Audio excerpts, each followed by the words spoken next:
Ukraine's long-awaited counteroffensive is gaining traction according to Kyiv. Deputy Defense Minister Hanna Maliar said on Monday that Ukraine had recaptured 8 villages in the past 2 weeks, including the contested village of Piatakatki in the Zaporizhzhia region of southern Ukraine.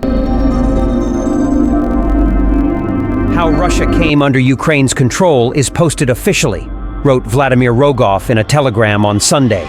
Ukrainian troops suffered heavy losses, except Kyiv. The operation yielded results, he said.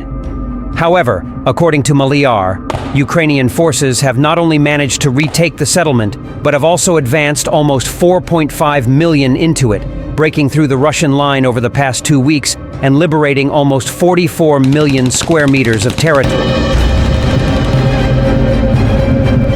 Another 7 cities covering 44 million square meters were also recaptured by Ukrainian forces, including 2 in the Zaporizhzhia region and 4 cities to the east just across the border in the Donetsk region.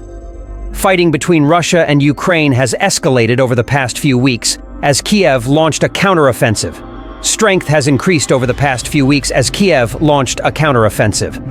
The operation on at least 3 front lines stretching from southern to eastern Ukraine was a successful push.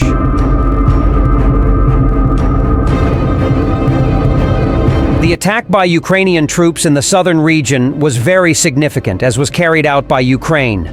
The counterattack was aimed at the vital triangular area of Zaporizhzhia, an area defined by transport routes between the sites of Melitopol, Tokmak, and Vasilyevka, just 10 miles south of the recaptured settlement of Piatika. According to Western defense analysts, capturing this region would not only be important for Ukraine's ability to force out Russian forces from areas to the west, such as Kherson, but would also allow Ukrainian forces to move towards the south, the Sea of Azov, and Crimea.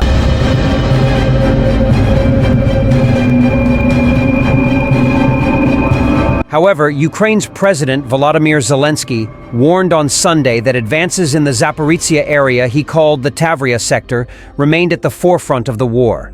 It is becoming increasingly clear that Ukraine could be in for a long and bloody hard-fought counteroffensive aimed at reclaiming Russian-occupied territory in the south and east of the country.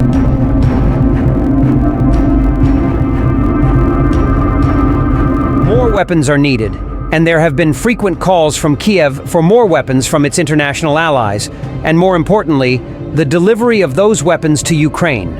Indeed, at the long-awaited moment that Ukraine launched its counteroffensive, bad weather and muddy ground provided the long-awaited decision on the supply of battle tanks, such as the Leopard pairs that Russia had ever experienced, capable of building deep defenses in the occupied territories.